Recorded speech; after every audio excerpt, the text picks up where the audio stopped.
Well, Oklahoma City-based Chesapeake Energy is our country's largest natural gas producer.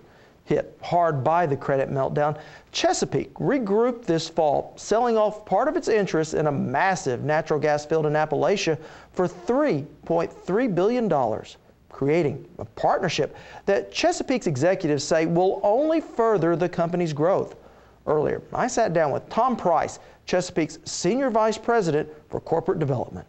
Mr. Price, how important is compressed natural gas to not only our country's energy future, but our state's economic future? I think it's critical. As a matter of fact, it probably can't be overstated how important that it is.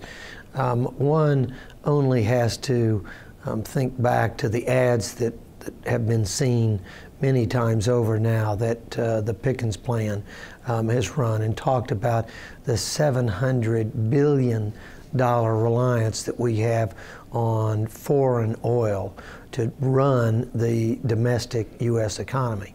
That is a mistake by any measure. What's happening now, as I mentioned earlier, you've got a situation where you've just got much more global demand.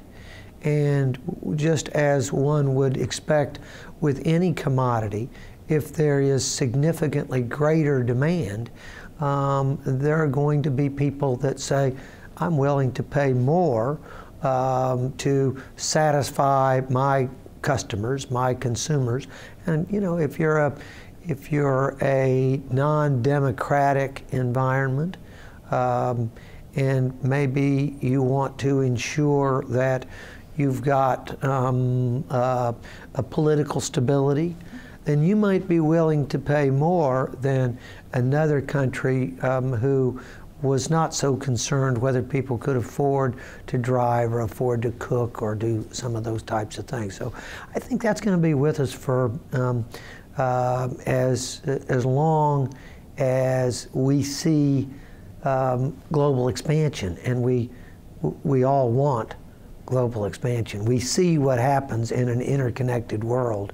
What happens when certain parts of the economy go into a funk, go into a malaise.